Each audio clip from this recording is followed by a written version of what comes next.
fissionable masses. Well, when you look at number one, this is the one that's called subcritical. So if I look at subcritical masses, what do I mean by that? Well, when you look at the numbers here, look what that means. That means that in natural uranium, okay, so in uranium ore, one finds that 99.2% equals 238 uranium, well, 0.72% is 235 uranium. That's not enough. You have to enrich the uranium. That means you have to increase the percentage of 235. So then now they use reactors to do that. In the early days, they didn't know how to do that. So they use a reactor. So what they do here is that we then say that we start, then we get to critical masses. So what happens in the critical masses here is that they use the process called enrichment. So enrichment is the process that increases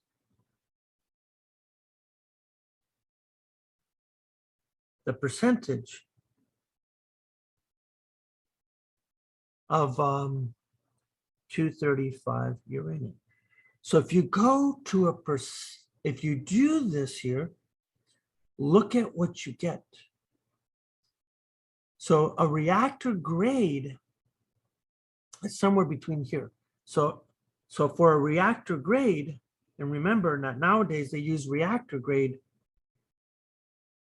enrichment, and this is exactly what Iran is doing right now. And that was because the Trump administration and the Obama administration, there was a big battle between those two administrations.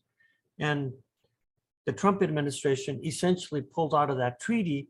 So because they pulled out of that treaty and they got slammed with the tariffs, what ended up happening here is they said, okay, the hell with everybody else, we're going to start enriching uranium. And that's what they did. So what they're doing here is that you could get somewhere between 3% to about 20%. So that's what they call critical mass or critical enrichment. And then we finally get to the third one. And then the third one, this is the supercritical.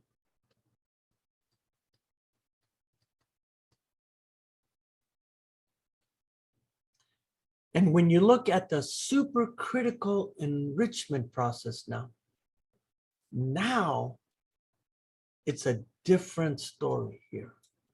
And the reason why it's a different story here is that this is what they call,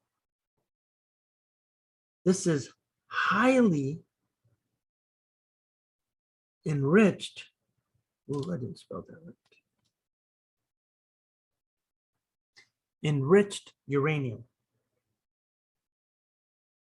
And when you say highly enriched uranium, what this means here, it is known as weapons grade.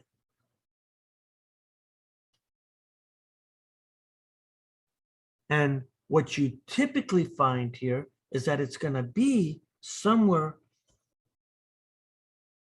What you'll find here is that the ones that are created today, they're usually around 85% of 235 uranium. So if you could imagine that you have a softball size uranium, 85% of that uranium is 235. So there we go. So that's what it is today. But let's go look at the details now. Okay, let's go look at the details. And so what do we know about the Hiroshima bomb? So, and it goes something like this. So if I look at the Hiroshima bomb, we already discussed that this is a 235 uranium fission bomb. Let's look at the details. So the bomb dropped over Hiroshima was called Little Boy. So the bomb dropped over Hiroshima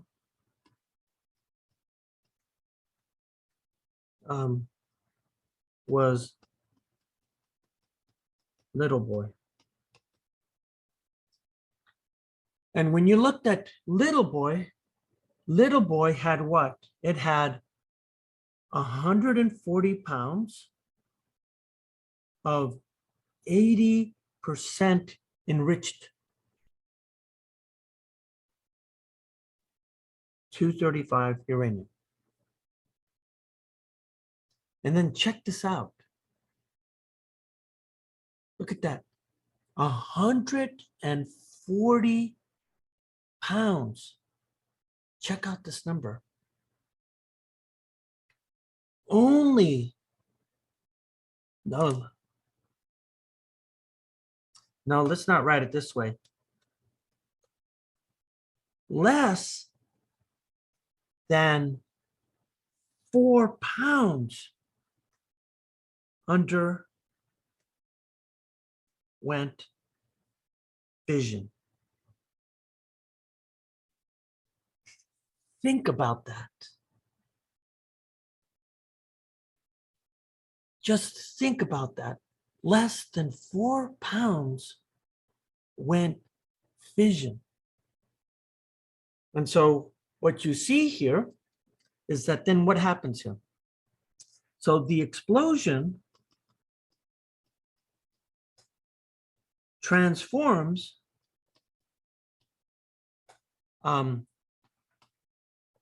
energy into several forms. So a big part of it, right, is that you see the explosion. And we already talked about that, right? So this is mostly electrical kinetic energy of the fragments. But then you get this heat energy, this intense heat energy. And then you get this nuclear radiation, which causes severe radiation poisoning, and many people died within days from just radiation poisoning. Nobody knew what radiation poisoning was to that extent until this bomb was dropped. So what they did here is that when they did the bomb here, here's what they did here. So in creating the bomb, they divided 80% of enriched 235 uranium into 2 units. Each. So each piece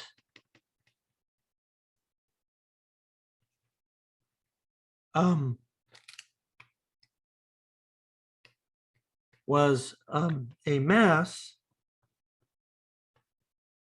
that was subcritical. So remember, subcritical means what? Subcritical means that nothing's going to happen. There's no way you're going to get a fission reaction. And so what they did here is that, so now, so to create a super critical mass, they built a nuclear gun. So what do I mean they built a nuclear gun here? So there's lots of pictures to think about here. And you could go into, many, there's many images online. I'll just give you the one that's easiest for me to remember, is that here's what you find. So you have, I hope I can draw this right. So let's see. I have an explosive right here. So this right here is the explosive. So this is a high explosive. And what they do with this high explosive is they do this here. So then they have the gun. And so when you look at that gun, it's sort of like you now have uranium here. So then let's go draw this here.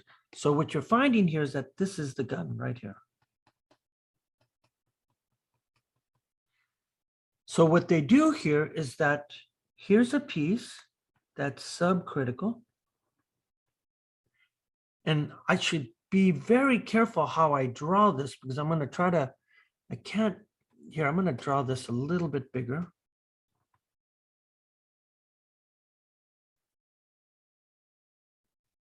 And so this is one of these subcritical pieces.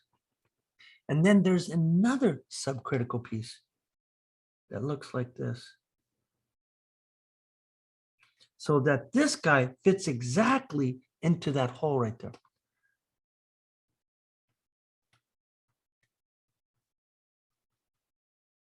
So what you're seeing here is that when I look at that, this guy right here and this guy right here, these are the subcritical pieces of 235 uranium. And then what they do here, so that explosive goes off and it's going to drive this uranium piece into here. But then you need a source of neutrons. So this guy right here, this is a radioactive neutron source. So then if you start to look at this process, what happens? It goes like this. So the explosive, what does it do here? It shoots the subcritical bullet. And so now when it shoots the subcritical bullet into the other, you know what, I'm going to move this down. I'm going to run out of space.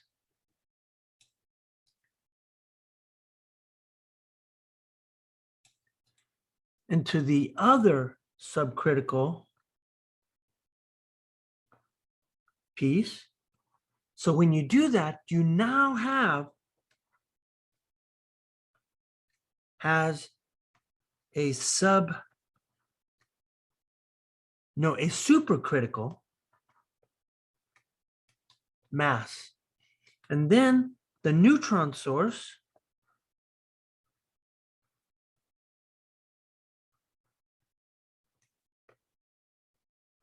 starts the fissions.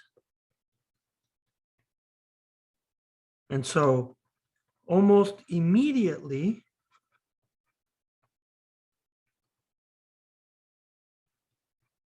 there is a blast.